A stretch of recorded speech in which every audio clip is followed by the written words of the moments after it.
समाधान।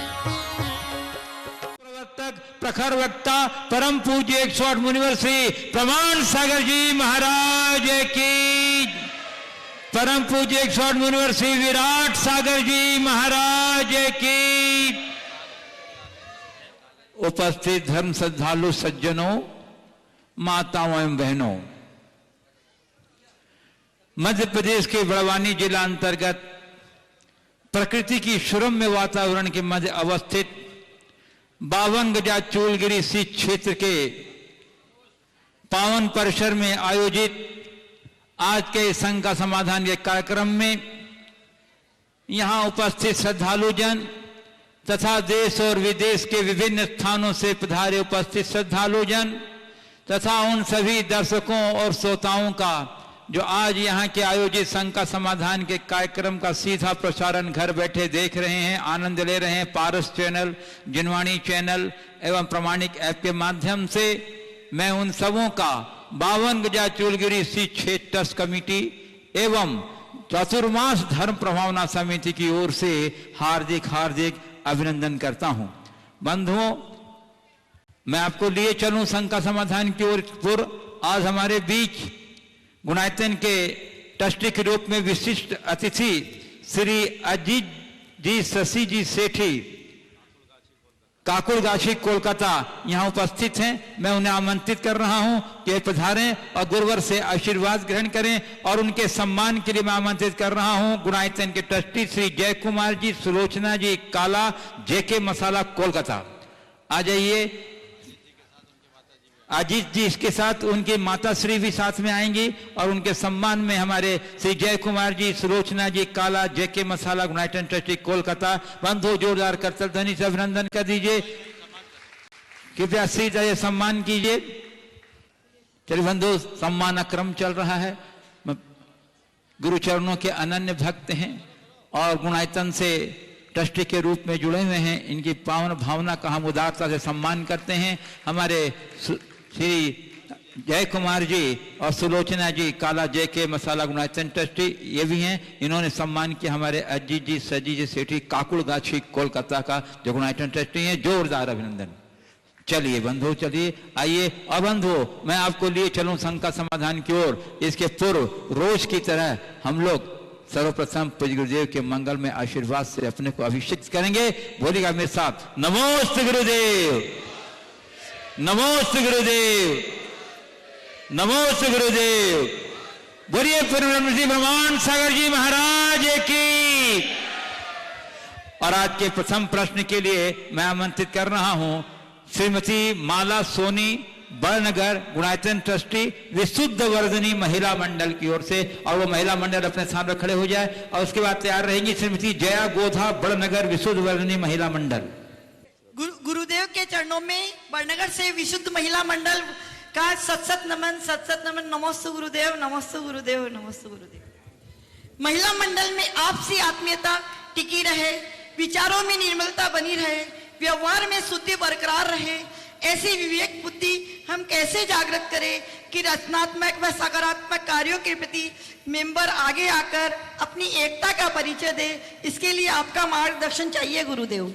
देखिए, आपने जो सवाल किया है किसी एक संगठन का नहीं, सर्व संगठन से जुड़ा हुआ। महिला मंडल हो या पुरुष मंडल, अगर झंझट और झमेले से बचना है और कुछ रचनात्मक कार्य करना है तो सबसे पहली आवश्यकता है पूरे ग्रुप में टीम भावना को जन्म देना। जब तक टीम भावना उत्पन्न नहीं होगी तब तक आप कोई भी रचनात्मक कार्य नहीं कर सकते। हर व्यक्ति को टीम भावना बनानी चाहिए और एक दूसरे को श्रेय देने का अभ्यास करना चाहिए। यदि हम पूरा श्रेय खुद लेंगे तो औरों को कोई नहीं दे पाएगा। श्रेय देने से श्रेय मिलता है। टीम भावना रखें, एक दूसरे को श्रेय देने की आदत डालें तथा छोटी मोटी बातों को नज़रअंदाज करके सब सकारात्मक सोच के साथ आगे बढ़े, बहुत अच्छे से परिणाम आएंगे। श्रीमती जया गोधा बड़नगर विशुद्ध वर्धनी महिला मंडल और उसके बाद तैयार रहेंगी श्रीमती ललिता अजमेरा बड़नगर पारसनाथ महिला मंडल। गुरुदेव के त्रिबार नमोस्तु नमोस्तु नमोस्तु। गुरुदेव के चरणों में गोधा परिवार बड़नगर की ओर से, हाटपीपला से टोंगिया परिवार की ओर से त्रिबार नमोस्तु नमोस्तु नमोस्तु। गुरुदेव, मेरा प्रश्न का जिज्ञासा है कि वह कौन सा पुण्य समझे जब बचपन में जिसे धर्म के प्रति आस्था न हो, सामने मंदिर पर जाने का मन नहीं करता। गुरुदेव गांव में मुनि महाराज आते हैं पर उन्हें आहार देने का मन नहीं करता, उनके पास जाने का मन नहीं करता, अपना सारा जीवन मौज मस्ती में ही निकालते। लेकिन अचानक से कोई निमित्त मिला और वैराग्य की ओर कदम बढ़ा लिया। तो गुरुदेव, मेरी जिज्ञासा है, क्या वह माँ जिसकी कोख से जन्म लिया उसके पूर्व भाव का उपकार चुकाना, या अपने पूर्व भाव में किया हुआ शुभ पुरुषार्थ वह, या फिर वह निमित्त कारण जिन्हें देखकर वैराग्य आया, सभी का एक जगह समावेश होना, समाधान कीजिए। इसका एक छोटा सा समाधान है, होनहार। क्या है? होनहार। जब किसी की होनहार अनुकूल होती है, एक पल में हमारी चेतना जाग जाती है और छोटा सा निमित्त भी बड़ा काम संपन्न कर देता है। और होनहार अच्छी ना होने पर बड़े बड़े निमित्त भी कुछ नहीं कर पाते। इसलिए कई जगह हमें होनहार को स्वीकारना पड़ता है। चलिए अगला। श्रीमती ललिता अजमेरा बड़नगर तारसनाथ महिला मंडल, और उसके बाद तैयार रहेंगी श्रीमती संगीता कासरीवाल बड़नगर निधि मसाला। सरल स्वभाव तुम्हारा गुरुवर, अमृत में तुम्हारी वाणी सुनकर गुरुवर खुश होता है हर प्राणी। करते हैं समाधान, शंका समाधान गुरु जब हमको ऐसा लगता है, वाणी कीर्ति है साक्षात तीर्थंकर, समोसरण सा लगता है। स्वस्थ रहे गुरुवर हमारे, ये शुभ भाव हमारा है। प्रमाण सागर गुरुदेव आपको सो नमन हमारा है, सो नमन हमारा है। हे गुरुवर, जीवन में दो चीजें बहुमूल्य है, एक तो पानी और दूसरी वाणी। गुरुवर, पानी को छानने के लिए हम छन्ने का उपयोग करते हैं जिससे कि पानी छन छन कर निकले, पर वाणी बोलने में ऐसा कौन सा छन्ना लगाएं कि वाणी भी छन छन कर बोले? पानी छानने की भी व्यवस्था हमारे यहाँ है। कहा गया है, सत्यपूतम बदेत वाचा, वस्त्रपूतम पिबेत जलम। सत्यपूतम बदेत वाचा, वस्त्रपूतम पिबेत जलम, और शास्त्रपूतम समाचरेत। आप पानी को वस्त्र से छान करके पिए और वाणी को सत्य से छान करके पिए। सत्य के छन्ने से छान करके जब हम वचन बोलेंगे तो हमारे मुख से कभी अपशब्द नहीं मिलेंगे। सत्य का मतलब सच बोलना मात्र नहीं, सच का मतलब सत्य होने के साथ साथ प्रिय और हितकर भी हो। यदि ये छन्ना हमने लगा दिया तो हमारे वाणी का असंयम कभी नहीं होगा। श्रीमती संगीता कासरीवाल बड़नगर निधि मसाला, और उसके बाद तैयार रहेंगे महक जैन जबलपुर। समस्त निधि मसाला परिवार की ओर से सच सच नमोस्तु नमोस्तु नमोस्तु। हे गुरुवर, उपयोगो लक्षणम बोलते हैं, पर उपयोग को लगाना और मन को लगाना दोनों में क्या अंतर है? देखिए, उपयोग शब्द का जो प्रयोग यहाँ है वो उपयोग के चालू अर्थ से भिन्न है। लोक में उपयोग को यूज बोलते हैं, किसी चीज़ का हम व्यवहार में प्रयोग करते हैं उसको उपयोग बोलते हैं। लेकिन आपने जिस संदर्भ में उपयोग शब्द का अर्थ पूछा है वह एक विशेष पारिभाषिक शब्द है जो हमारी एक प्रकार के ज्ञान की परिणति है। उपयोग हमारे ज्ञान की परिणति है और वर्तमान में हमारा ज्ञान इंद्रिय और मन से जुड़ा होता है। तो इंद्रिय और मन की जो भी परिणति है वो उपयोग की ही है। हम अगर कहें कि उपयोग लगाएं या मन लगाएं तो इनमें कोई भिन्न अर्थ नहीं।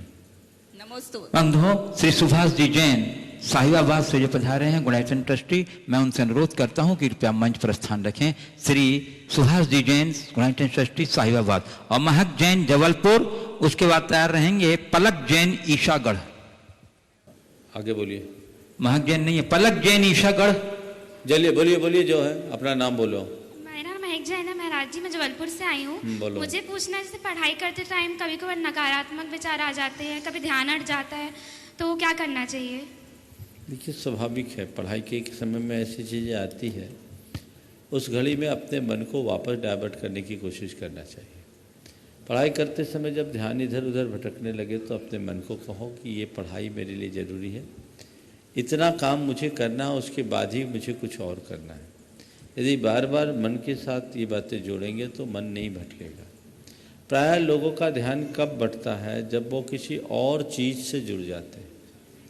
हमें पढ़ाई करते समय एक ही बात का ध्यान रखना है कि पढ़ाई के काल में मुझे केवल पढ़ाई करना है।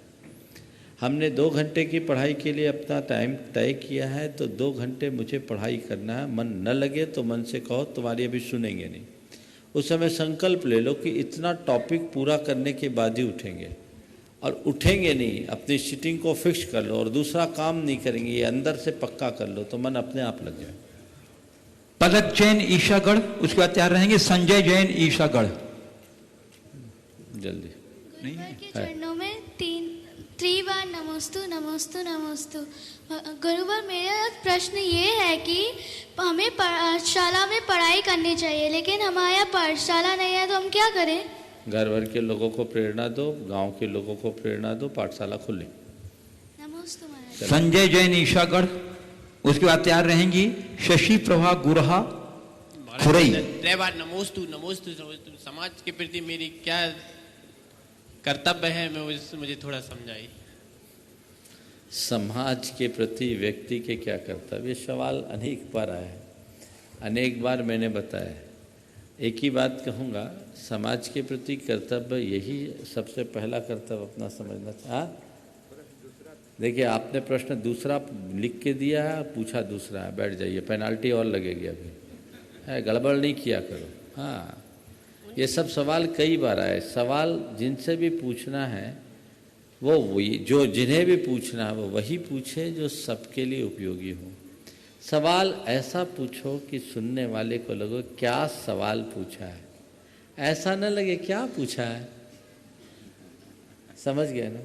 तो थोड़ा सा ध्यान रखो। ये अच्छा सवाल है आपका, खराब नहीं है, लेकिन इसका उत्तर मैं अनेक बार दे दिया, इसलिए वही पूछो जो यहाँ से अप्रूव्ड हो। हाँ बोलिए। श्रीमती शशि प्रभा गुरहा खुरई। और आगे ध्यान रखना, अगर किसी की पर्ची बिगड़ेगी, विमल जी बताएंगे, तो अब पेनाल्टी लगाऊंगा। मुनि श्री के चरणों में खुरई वालों की तरफ से और मेरे परिवार की तरफ से कोटि कोटि नमन नमन नमन।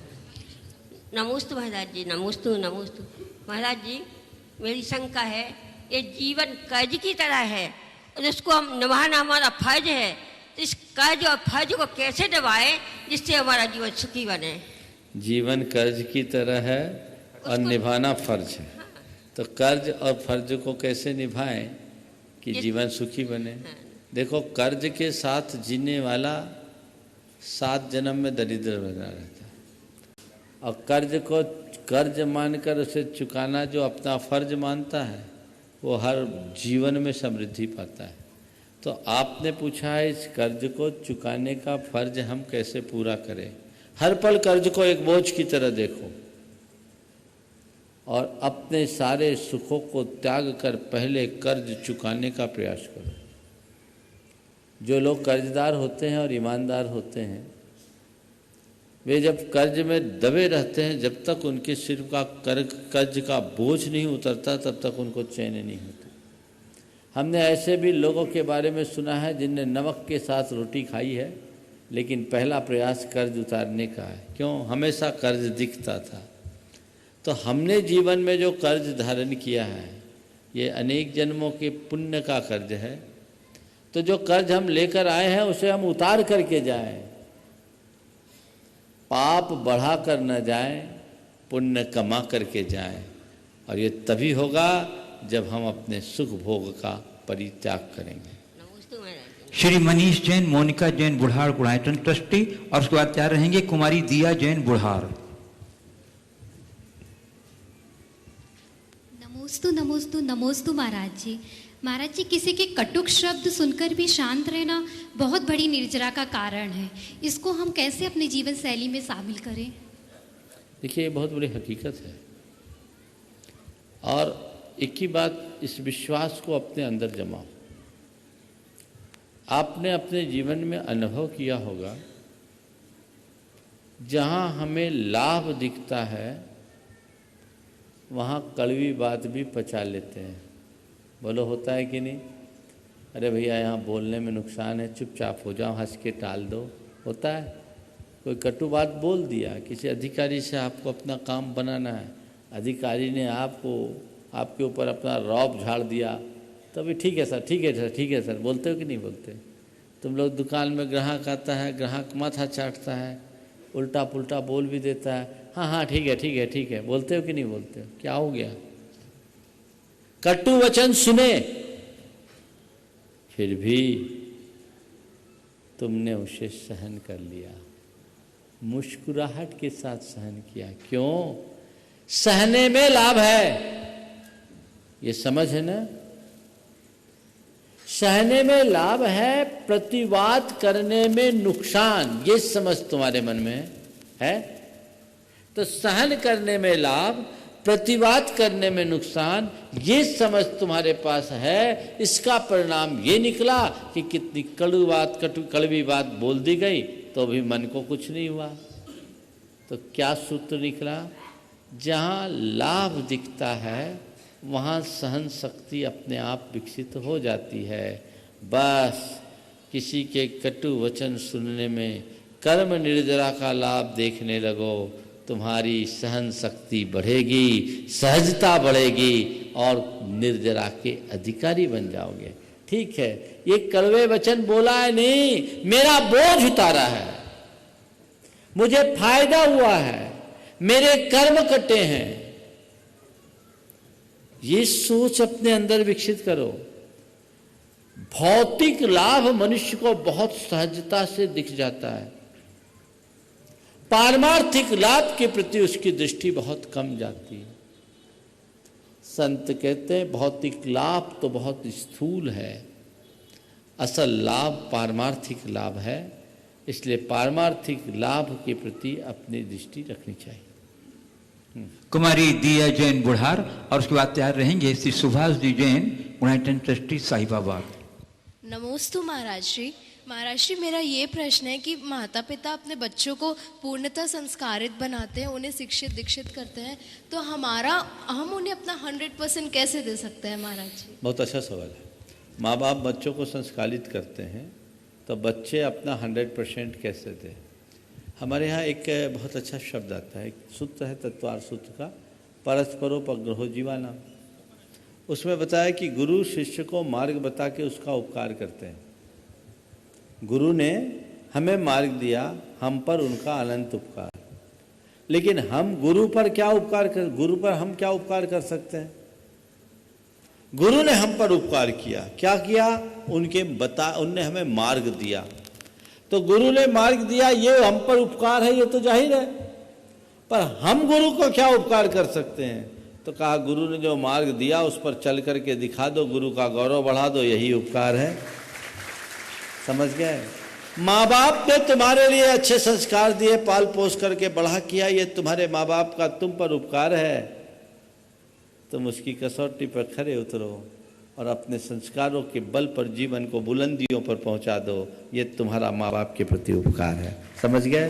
संगति को हावी मत होने दो। मैं तुम्हारे माध्यम से सभी बच्चों और बच्चियों से कहूंगा, माँ बाप का स्थान माँ बाप की जगह रखो। प्राय 12-14 साल की उम्र पार करने के बाद माँ बाप उनके लिए माँ बाप नहीं रहते, मस्खरे बन जाते हैं। बच्चे माँ बाप से ज़्यादा महत्व अपने दोस्तों को देने लगते हैं, उनका रुझान अपने दोस्तों के प्रति बढ़ जाता है, और फिर ये स्थिति आती है कि चीज़ें माता पिता से छिपाना शुरू कर देते हैं। यही उनकी बर्बादी का कारण बन जाता है।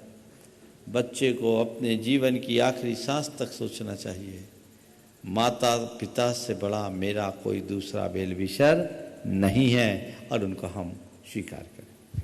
श्री सुभाष जी जैन गुणाइटन ट्रस्टी साहिबाबाद। अच्छा, उनके नाम बोलो। पार्श जैन। हाँ, नमस्ते महाराज जी, मेरा नाम पार्श जैन है और मेरा प्रश्न ये है कि मोक्ष इतना मुश्किल क्यों है, मोक्ष पाना इतना मुश्किल क्यों है? और इस युग में कहते हैं कि किसी को भी मोक्ष नहीं मिल सकता, तो हम आम लोग क्या करें, कितना करें और उससे क्या फ़ायदा होगा? देखिए, मोक्ष पाना मुश्किल नहीं है, मोक्ष पाना बड़ा आसान है और आज भी मोक्ष मिल सकता है। चाहिए? बोलो, मोक्ष पाना किसने बताया कठिन है? मोक्ष पाना बड़ा आसान है और आज भी मोक्ष मिल सकता है, मिलता है।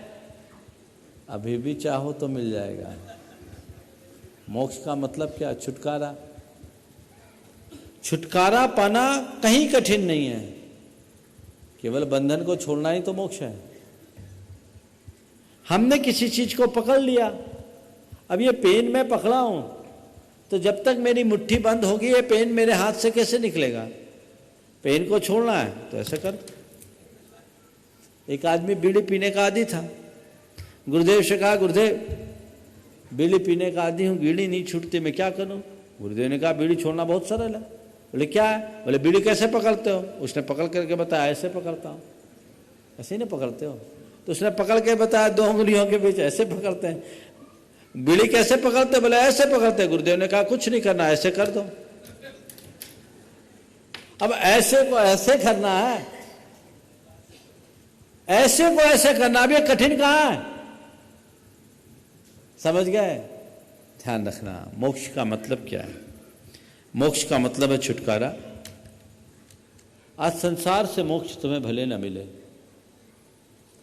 दोषों से मुक्ति आज भी मिल सकती है, दुर्गुणों से मुक्ति आज भी मिल सकती है, दुर्बलताओं से मुक्ति आज भी मिल सकती है और दुखों से मुक्ति आज भी मिल सकती है। चाहो तो आज भी तुम मोक्ष पा सकते हो, अपने दोष, दुर्गुण, दुर्बलता और दुखों से मुक्ति। समझ गया? आपके परिवार से और कोई प्रश्न करना चाहें तो सादर आमंत्रित हैं, आ जाइए। जब तक तैयार हो तब तक दूसरा नाम बोलो। तब तक श्री संजय जी पन्नालाल जी पापड़ीवाल, अध्यक्ष भारतवर्षीय दिगंबर जयंती क्षेत्र कमेटी, महाराष्ट्र अंचल। अच्छा, नमस्ते गुरुदेव। नमस्ते गुरुदेव, मैं ये प्रश्न पूछना चाहता हूँ कि महाराष्ट्र तीर्थ क्षेत्र का काम हो या मांगी तुंगी के 108 फुट मूर्ति शुरुआत से लेकर आखिर तक उसमें सहयोग देने का काम हो, 20 पंथी सिद्ध क्षेत्र पे काम करने का काम हो, गजपंथ ट्रस्ट में मैं काम करता हूँ और कई जगह काम करता हूँ, तो ये जो पुण्य है, ये पुण्य पहला मुझे है कि ये अभी मेरा कर्तव्यकारी का है। कई जगह ट्रस्टों पर काम करने का जो सौभाग्य मिल रहा है वो क्या है? देखिए, हमारे शास्त्रों में ऐसा लिखा है, धर्मायतनों की सेवा और रक्षा करने से साता वेदनी का बंध होता है। तो आप जो लोग भी धर्मायतनों के संरक्षण के लिए काम करते हैं वो साथी से पुण्य के बंध के भागी होते हैं और बड़े भाग्यशाली लोगों को ही ऐसे कार्य करने का सौभाग्य मिलता है। आप इस अर्थ में भाग्यशाली हो, मेरा तो शायद पहली बार, लेकिन आपने जिस तरह की बातें बताई, निश्चयता आपके ऊपर बड़ा गुरुतर दायित्व है और आपने उसमें काम किया है। पन्नालाल पापड़ीवाल बोला ना? हाँ, उनका बेटा हूँ मैं, संजय। उनके बेटे हो। पन्नालाल पापड़ीवाल की तो कई मूर्ति लेखों में मैंने नाम देखे हैं, तो ये बहुत अच्छी बात है। 108 फुट की जो भगवान ऋषभदेव की मूर्ति बनाई, बहुत सुंदर, ये आपका सौभाग्य है। लोगों को प्रेरणा लेनी चाहिए। बस एक सुझाव मैं आपके लिए नहीं, आपके माध्यम से सबके लिए, धर्मायतनों की रक्षा करो, धर्मायतनों की सेवा करो, धर्मायतनों की बागडोर संभालो, केवल पुण्य लाभ के लिए, अपनी राजनीति भंजाने के लिए नहीं। ये दुर्भाग्य है, हमारे यहाँ पुराने समय में लोगों को जबरदस्ती बिठाया जाता था, आज उठाना पड़ता है। बहुत बड़ा परिवर्तन आ गया सोच में। पहले लोग सेवा के भाव से ही धर्मायतनों में आते थे, उसे श्रद्धा का आयतन मान करके स्वीकारते थे। अब वो सत्ता का अधिष्ठान बनने लगा है। मैं आपसे यही कहना चाहूँगा, जीवन के आखिरी सांस तक सेवा करना, लेकिन जिस दिन ऐसा लगे कि इस सेवा में मुझे किसी राजनीति का शिकार बनना पड़ रहा है, बाहर आ जाना। इनके बारे में परिचय बता दूं। इनके पिताजी पन्नालाल जी पापड़ीवाल पैठन क्षेत्र के अध्यक्ष भी है, पैठन के रहने वाले भी हैं। संजय पापड़ीवाल जी बागन आ चुके हैं और वांगी दुखी जो मूर्ति बनी है शुरू से आखिर तक इनके पिताजी का सहयोग रहा और ये वहीं रहे और ये बागन भी आ चुके हैं। इसके पहले माता पिता भी उनके द्वारा ही किया गया कार्यक्रम के परिवार के द्वारा। तीर्थों के लिए समर्पित श्री संजय लाल जी पन्ना लाल जी पापड़ीवाल को अपने बीच पा करके बावंगला चूरगिरी श्रेष्ठ मस्टी अत्यंत प्रमुदित है और आज उनका भावभीना सम्मान करना चाह रही है। मैं आमंत्रित कर रहा हूँ बावनगिरा चूरगिरी क्षेत्र के अध्यक्ष श्री पवन जी दोषी बांकानेर और श्री पारस जी साकासलीवाल मनावर हमारे श्री संजय जी पापड़ीवाल का सम्मान करेंगे दुपट्टा पहना के और सद्भावना का गले में दुपट्टा और यशस्विता का साफा पहना करके। अगर नाम पारिवारिक कोई है? चलिए, इसके बाद मैं आमंत्रित कर रहा हूं श्री जय कुमार जी जैन, सुलोचना जी जैन, जेके मसाला कोलटा गुनाइटन ट्रस्टी।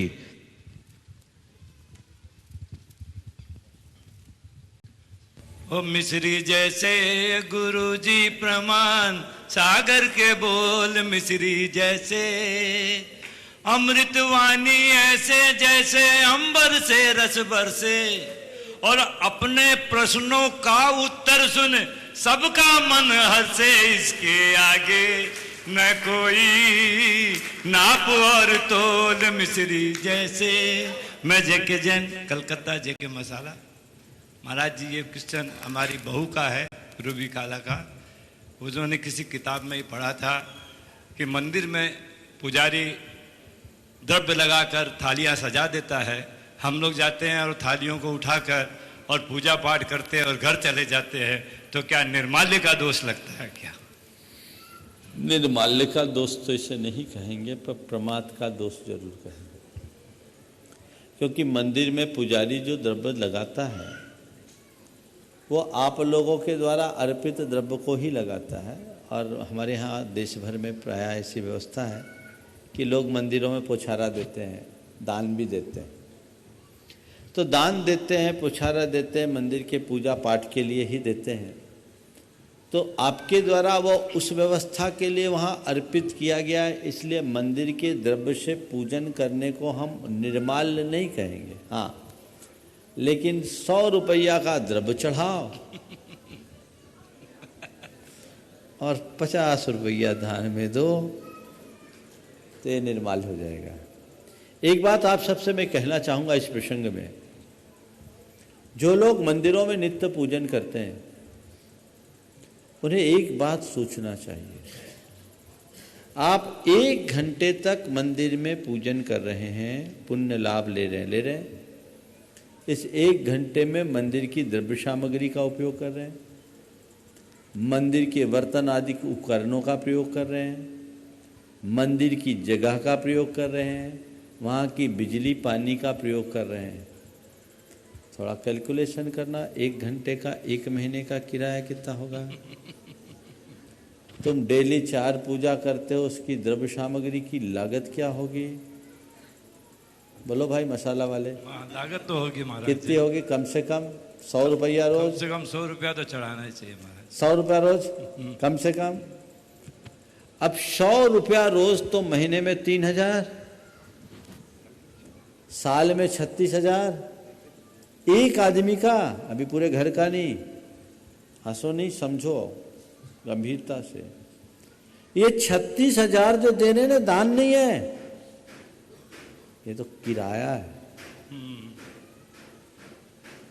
और आप बताओ कितने परिवार हैं जो साल के पुछारा लिखाते समय इस हिसाब से पुछारा लगाते होंगे? 21,000 दे दिया तो 10 भाइयों का परिवार निपट गया। हम कितनी कृपणता रखते हैं।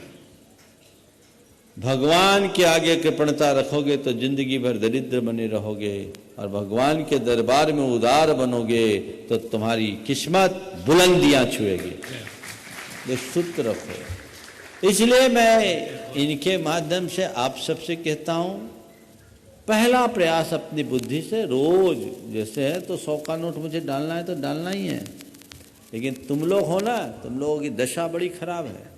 मंदिर के गुल्लक में 100 का नोट तुम्हें बड़ा दिखता है और मॉल में जाते हो तो 2000 का नोट छोटा दिखता है। बोलो है कि नहीं? क्या नजरिया है तुम्हें? ये इतना करना चाहिए, दान नहीं है, दान तो इसके बाद।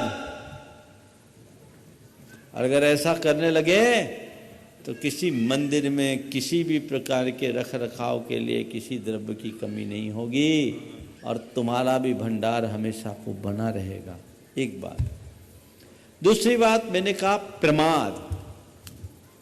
आपके पुजारी ने द्रव्य धोया, किस विधि से धोया, जीव हिंसा हुई ना हुई कोई पता नहीं, ओम जीव हिंसा हुई ना हुई कोई हिसाब किताब नहीं।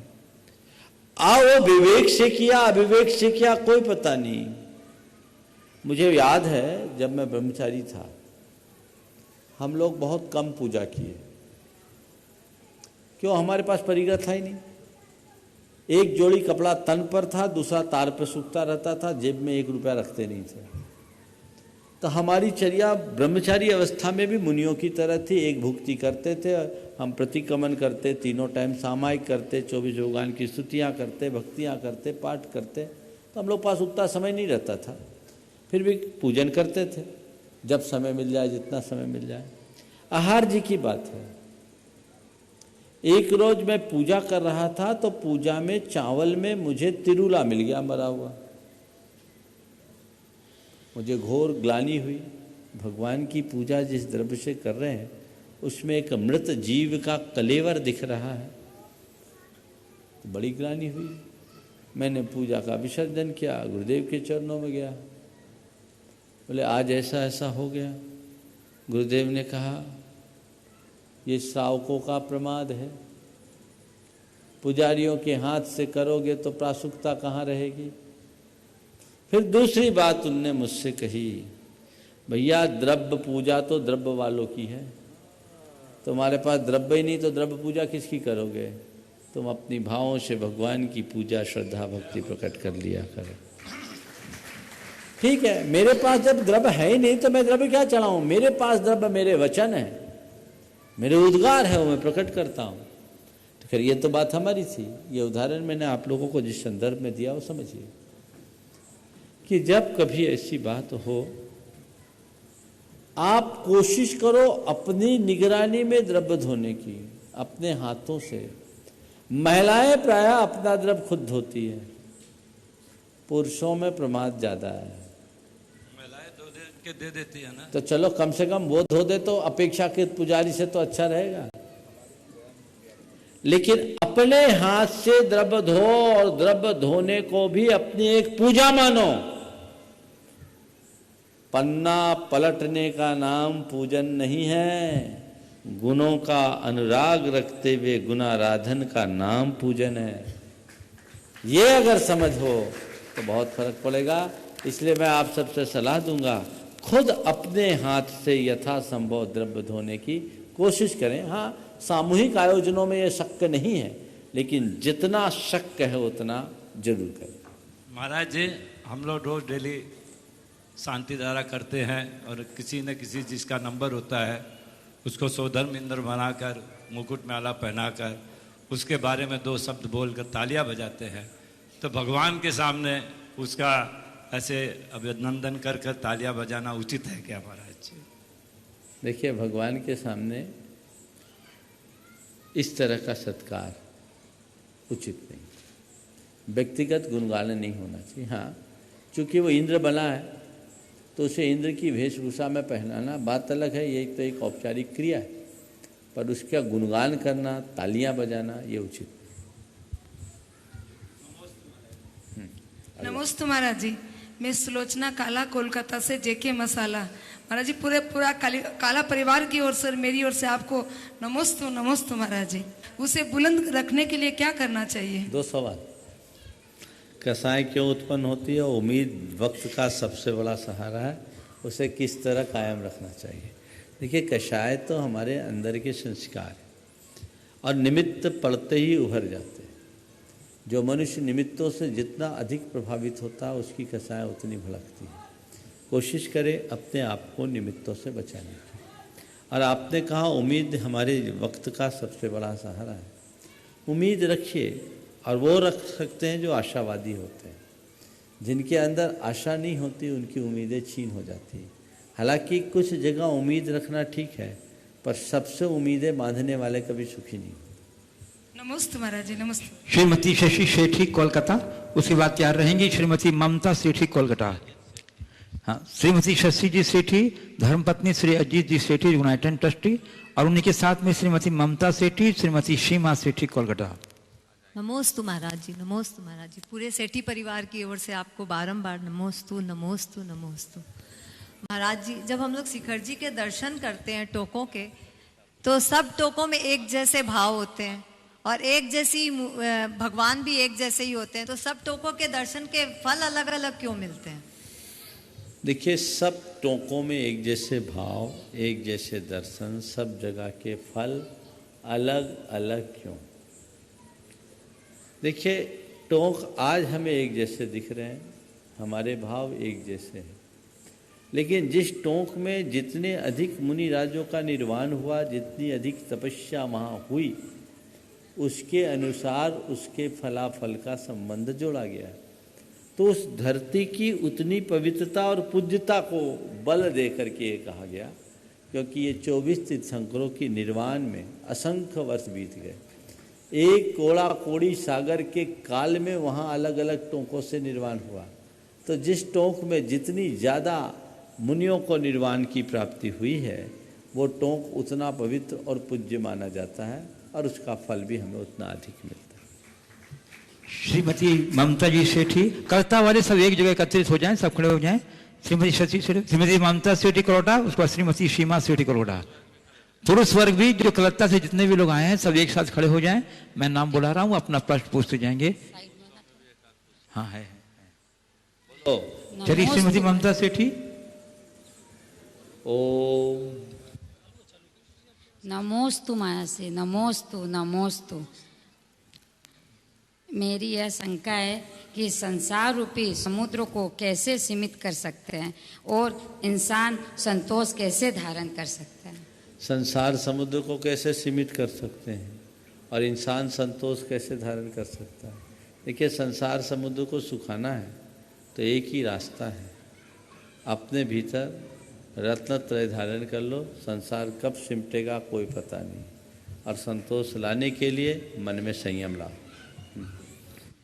हाँ, श्रीमती ममता सेठी करोटा, उसके बाद तैयार रहेंगे श्रीमती सीमा सेठी करोटा। ममता सेठी तो हो गई, कल सीमा सेठी और उसके बाद श्रद्धा सेठी कोलकाता। गुरुवर के चरणों में 3 बार नमोस्तु नमोस्तु नमोस्तु। गुरुवर, छुट्टियों में हम लोग घूमने जाते हैं, हमारे साथ अदर कास्ट के फ्रेंड्स भी होते हैं। उस बीच हमारे जो जैन मंदिर आते हैं वो हम बहुत भाव से दर्शन करते हैं, लेकिन साथ ही उनके जो वैष्णो धर्म के मंदिर आते हैं वहाँ घुसने में हमें हिचकिचाहट होती है। लेकिन फिर फ्रेंड्स लोग कहती है मंदिर तो सारे एक हैं, भगवान सब एक हैं, लेकिन वहाँ हमारा भाव नहीं लगता। लेकिन कई बार ऐसा होता है कि कर्टसी के तौर पर हमें मंदिर जाना देखिए, ऐसा है, दर्शन पूजन बंदन आराधन हमारी श्रद्धा का मामला है। जिसके साथ जैसी श्रद्धा जुड़ी होती है, स्वाभाविक रूप से उसका उधर झुकाव होता है। जिसकी जैसी श्रद्धा है वह वैसा झुकाव रखेगा। आपने कहा कि जब हम जैन मंदिर में जाते हैं हमारे मन में वैसा बहुत स्वाभाविक रुचि होती है। ये स्वाभाविक है भी, क्योंकि आपकी वहाँ श्रद्धा जुड़ी। जहाँ आपकी श्रद्धा नहीं जुड़ी वहाँ हिचकिचाहट होगी, और उस समय लोगों के कहने पर आप जाते हैं तो जाने का मैं निषेध नहीं करता। ये एक लोक व्यवहार है, और लोक व्यवहार को लोक व्यवहार के रूप में रखना चाहिए। और धर्म नितांत वैयक्तिक मामला है। हम जो धर्म करते हैं, धर्मोपासना करते हैं, वैयक्तिक श्रद्धा के अनुसार करते हैं। मेरी जो श्रद्धा है मैं वही करूँ। मीरा कहती थी, मेरो तो गिरधर गोपाल दूसरो न कोई। इसका मतलब ये नहीं था कि दूसरे कुछ है ही नहीं, मीरा की दृष्टि में कोई नहीं। क्यों? उसने गिरधर गोपाल को अपने भीतर इतना समा लिया था कि बाकी की तरफ उसकी दृष्टि नहीं जाती थी। अगर आपकी श्रद्धा एक जगह केंद्रित हो गई तो श्रद्धा दूसरी जगह जाए ये जरूरी नहीं है। हिचकिचाहट स्वाभाविक है, लेकिन बस एक बात ध्यान रखना चाहिए, व्यवहार कुशलता हमें कभी नहीं भूलना चाहिए और इस तरह का कोई कृत्य नहीं करनी चाहिए जिससे दूसरों की श्रद्धा को चोट पहुंचे। श्रद्धा सेठी कोलकाता, उसका तैयार रहेंगे अंकित जी पापड़ीवाल कोलकाता। महाराज श्री, अगर हम उनके मंदिरों में ओम जाते हैं तो हो गया, क्या हमें आगे बढ़ाओ, दोष लगता है? आगे बढ़ाओ। हाँ, अंकित जी पापड़ीवाल कोलकाता। नमोस्तु गुरुवर, मेरा सवाल है कि जैन धर्म के हिसाब से जो रक्तदान हम करते हैं और या रक्त किसी का लेते हैं, अगर कोई इलाज की व्यवस्था होती है या किडनी या नेत्रदान करते हैं, तो ये जैन शासन के हिसाब से क्या आपकी क्या इसमें राय है? कई बार उत्तर दे दिया मैंने इस बात का उत्तर देते हुए एक बात कहा है जिसका आप लोगों को ध्यान रखना चाहिए। सारे कर्म पुण्य पाप धर्म अधर्म देख करके नहीं करना चाहिए। कुछ क्रियाएं ऐसी होती जो मानवीय संवेदनाओं से जुड़ी होती है और जिनमें मानवीय संवेदना जुड़ी होती है उसे धर्म और अधर्म से ऊपर उठ करके देखना चाहिए। ये कतई निषिद्ध नहीं है और जो लोग इसका निषेध करते हैं वो मेरे हिसाब से जैन धर्म की समझ अभी विकसित नहीं करें। अन्य जिज्ञासुओं को आमंत्रित करूं इसके पूर्व मैं आपको बताना चाहता हूं कि आगामी 4 नवंबर से 13 नवंबर तक 12 नवंबर तक इस परम पावन श्री क्षेत्र 52 गजा की पावन परिसर में 84 मंडलीय संस्कृत का शीत चक्र महामंडल विधान अपूर्व प्रभावना और नई कई आकर्षणों के साथ आयोजन होने जा रहा है। और बता दूं 84 मंडल में सभी मंडल फुल हो गए हैं और 92 हो गए और वेटिंग लिस्ट अलग चल रहा है, लेकिन फिर भी आपको निराश होने की जरूरत नहीं है। पूज्य गुरुदेव की एंट्री नहीं है, परंतु आप देखो मैं बोल रहा हूं बीच में, अभी मुझे आकर के जो रिपोर्ट मिली, महाराज जी पूरे फुल हो गए। 84 मंडल हम लोगों ने सोचा था, 92 नाम आ गए और जो स्वतंत्र जोड़ों की व्यवस्था थी वो जोड़े भी इनके लिमिट से बाहर आ गए। तो अब तो भाई यहाँ की वैकेंसी खत्म। व्यवस्थाएं हैं, सीमित है, क्या करे। यहाँ तो पंडाल को भी बढ़ाने की कोई गुंजाइश नहीं, इसलिए और तो और व्यवस्था फिर भी बना ले, यहाँ बैठने की उतनी व्यवस्था है। तो ये बड़ा बृहद आयोजन है, इसलिए इस विधान में आप ऐसे सम्मिलित ना भी हो पाए तो निराश ना हो। आपके लिए दूसरा अवसर है, वो क्या है? घर में बैठकर अपने अपने मंदिरों में स्क्रीन लगाकर यहाँ होने वाले सीधा प्रसारण का लाभ उठा सकते हैं और संस्कृत के सिद्ध चक्र महामंडल विधान का प्रयोग कर सकते हैं। टेक्नोलॉजी का यह सबसे अच्छा उपयोग है। पिछले विधानों में लोगों ने बहुत अच्छे से इसका लाभ लिया। इस बार आपको समय पूर्व सूचना दी जा रही है। अभी अभी अपने मंदिरों के कमेटियों से बात कर लें और जितने भी मंदिर कमेटी के लोग हैं वो खुद आगे होकर के ये कार्य करें कि भाई जिनको ये लाभ लेना है लाभ ले और वहाँ बैठकर यहाँ वालों को अपना योगदान दे दो, तो एक बन दो काज हो जाएगा और आप भरपूर लाभ के अधिकारी बन सकेंगे। से सूचनाएं दीजिए। अंधों, आप इसमें ध्वजारोहण के रूप में शामिल हो सकते हैं। ध्वजारोहण भी फिक्स हो गया। हाँ, अच्छा, मंडप उद्घाटन के रूप में, कलश स्थापना के रूप में, अखंड दीप के रूप में आप शामिल हो सकते हैं। आप कार्यालय संपर्क करें। और दूसरा है कि प्रतिदिन की पूजन व्यवस्था के लिए आप 1,51,000 रुपए की राशि आप दे सकते हैं। और यदि भोजन व्यवस्था, हमारे सभी विधायक जो आएंगे विधानकर्ता, उनके भोजन व्यवस्था के लिए एक दिन के लिए 1,51,000 रुपया दे करके आप पुण्य अर्जन कर सकते हैं। और व्रती भोजनालय के लिए 51,000 रुपये की राशि दे करके भी आप पुण्य अर्जन कर सकते हैं। तो बहुत सारे अवसर अभी भी हैं। आप मन बनाइए, कार्यालय से संपर्क कीजिए और अपने सौराग को सुरक्षित कीजिए। श्रीमती माला सेठी, श्रद्धा सेठी हो गया। बोलो। महाराज जी, मैं श्रद्धा सेठी आपके चरणों में सत बार नमन करती हूँ। मेरी जिज्ञासा ये है महाराज जी कि मैं सुबह उठ करके अपने घर के कार्यों के साथ साथ हमारे जो आज के टेक्नोलॉजी हैं उसमें भक्तामर जी सुनती रहती हूँ और अपने घर के गृह कार्य करती रहती हूँ। तो क्या ये उचित है कि मैं अपने घर के कार्य के साथ साथ कोई भी पाठ, कोई भी स्तुति सुनते हुए कभी धर्म में ध्यान लगता है और कभी धर्म से ध्यान भटक जाता है, तो क्या ये उचित है या नहीं है? अनुचित क्या है? पाठ ही तो सुन रहे, गाना थोड़ी गा रहे। नहीं तो उससे करने कोई बुराई नहीं है। मेरी राय में तो इस तरह की पाठ सुनते हुए ही धर्म का कार्य करना चाहिए और घर का कार्य करना चाहिए। इससे पॉजिटिव एनर्जी होगी। और उसमें एक कड़ी और जोड़ दो, यथासंभव साथ में गुनगुनाते भी जाओ। हाँ, बिल्कुल मैं तो गुनगुनाती रहती हूँ ध्यान पूरा लगेगा और इसका पूर्ण लाभ होगा। चलिए, नमोस्तु महाराज जी, नमोस्तु महाराज। चलिए, अर्पण निविता गंगवाल रत्नाम गुणायतन ट्रस्टी, और उसके बाद तैयार रहेंगे शिशिर जैन विदिशा। गुरुदेव के चरणों में नमोस्तु नमोस्तु नमोस्तु। गुरुदेव, भक्ति जब भोजन में प्रवेश कर जाती है तो भोजन प्रसाद बन जाता है। भक्ति जब भूख में प्रवेश कर जाती है तो भूख व्रत बन जाती है। भक्ति जब पानी में प्रवेश कर जाती है तो पानी चरणामृत बन जाता है। भक्ति जब सफर में प्रवेश कर जाती है तो सफर तीर्थ यात्रा बन जाता है। भक्ति जब संगीत में प्रवेश कर जाती है तो संगीत कीर्तन बन जाता है। और भक्ति जब घर में प्रवेश कर जाती है तो घर मंदिर बन जाता है। और गुरुदेव कहते हैं कि भक्ति अगर व्यक्ति में प्रवेश कर जाए तो व्यक्ति मानव बन जाता है। तो गुरुदेव, भक्ति तो दिनों दिन बढ़ती जा रही है, हर जगह भक्तों की लाइन बढ़ती ही जा रही है, लेकिन मानवता तो उतनी ही कम होती जा रही है। भक्ति तो बढ़ते जा रही है, मानवता कम हो रही है। देखिए, भक्ति की क्रिया बढ़ने से मानवता नहीं बढ़ती, भक्ति के भाव बढ़ने से मानवता बढ़ती है। भक्ति बढ़ रही है, लेकिन आजकल भक्ति के नाम पर दिखावा ज़्यादा हो रहा है। समझ गए? अभी नवरात्रि का समय बीता, पूरे देश में गरबे की धुन चली। आजकल जिस तरीके से गरबे का नृत्य प्रदर्शन होता है, ऊपरी तौर पर भक्ति दिखती है, क्या ये यथार्थ भक्ति कहलाने लायक है? ऐसी खबरें आती है कि दिसंबर जनवरी के माह में भारत में सबसे ज़्यादा, खासकर गुजरात और महाराष्ट्र के इलाके में गर्भपात होता है,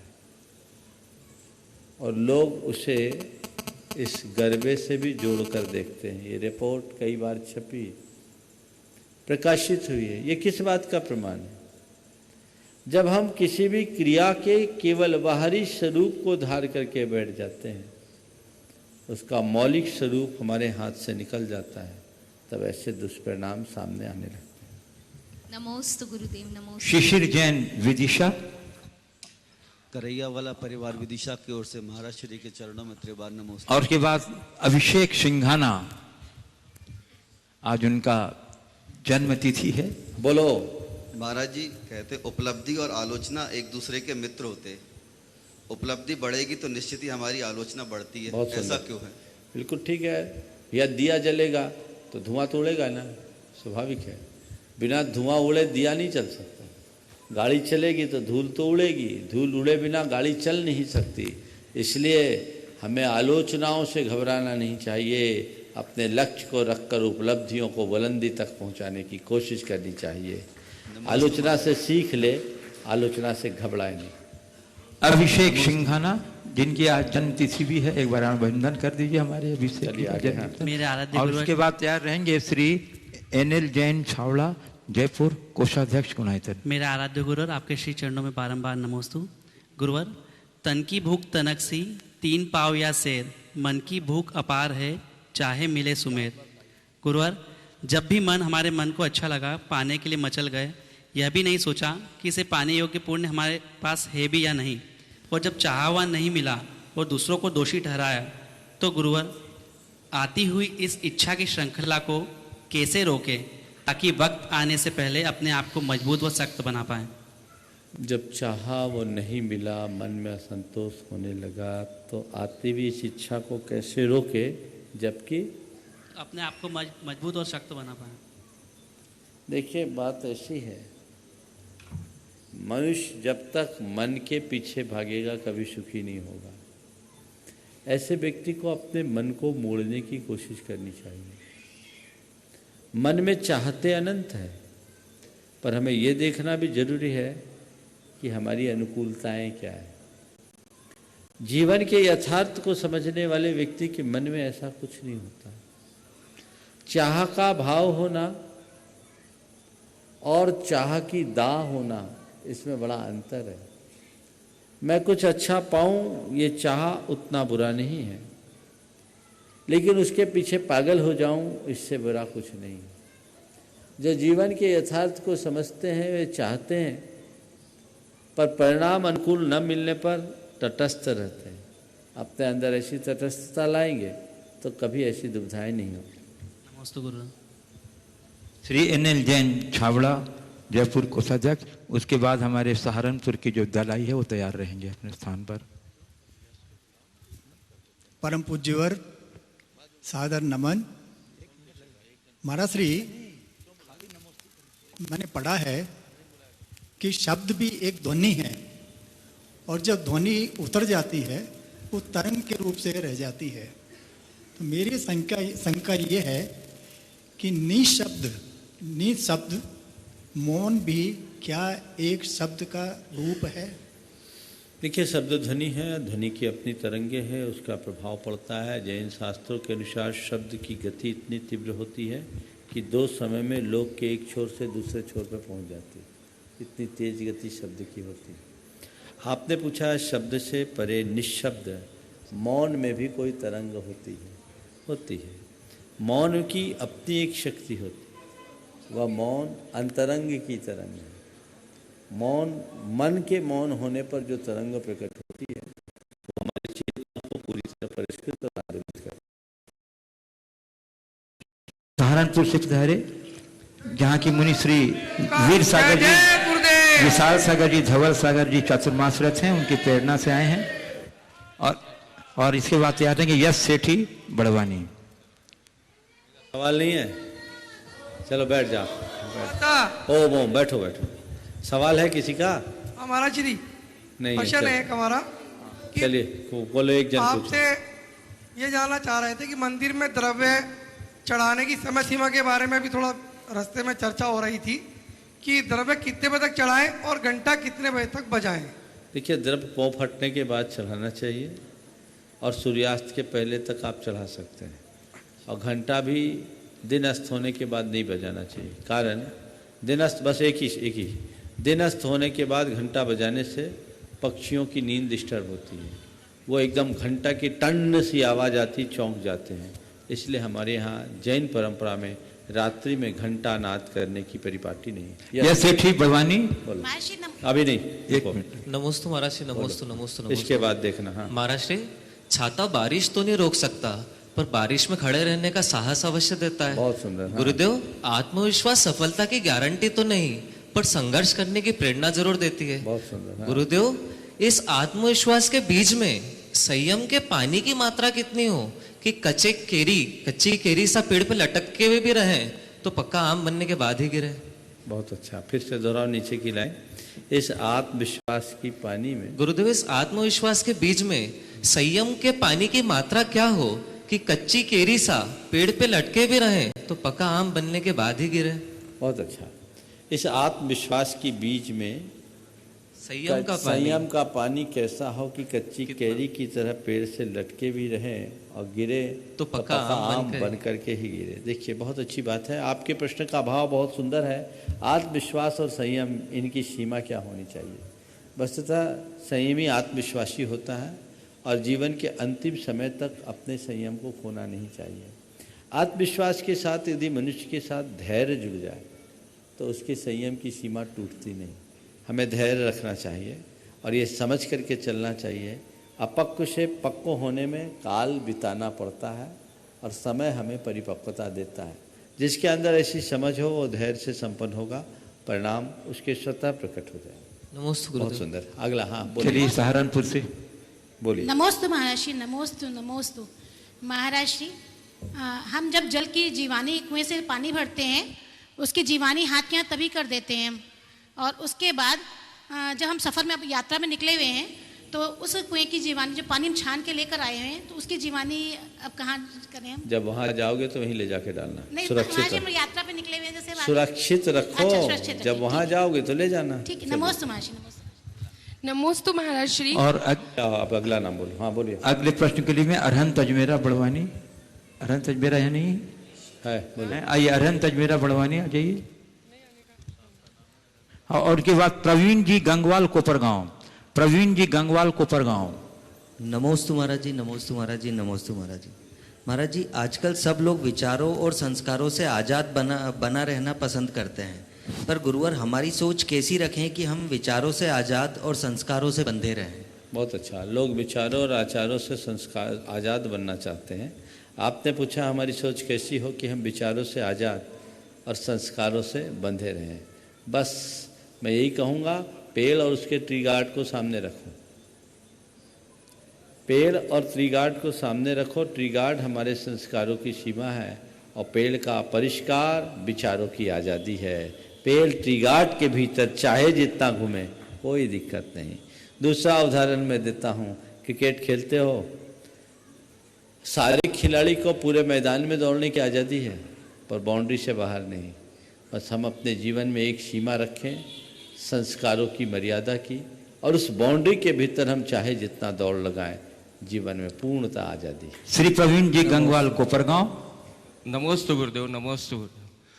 कुछ लोग कम बात करते हैं, उनके मन में किसी के प्रति राग द्वेष का भाव नहीं रहता, वो अपने आप में मस्त रहते हैं। ऐसे में दूसरे जो लोग हैं वो उनको अभिमानी कहते हैं। ऐसे में क्या करना चाहिए? देखिए, ऐसे लोगों की बातों को ध्यान नहीं रखना चाहिए, अपनी मस्ती में रहना चाहिए। कम बात करके यदि हम निश्चिंतता से जीते हैं तो बात और बकवाद करके आकुलता में जीने का लाभ नहीं है। इस प्रकार आज के सत्य को परम पूज्य गुरुदेव के चरणों में नमन अर्पित करते हुए यहीं पर विराम। बोलिए परम पूज्य आचार्य गुरुवर श्री विद्यासागर जी महाराज। बोलिए मुनिवर श्री प्रमाण सागर जी महाराज की।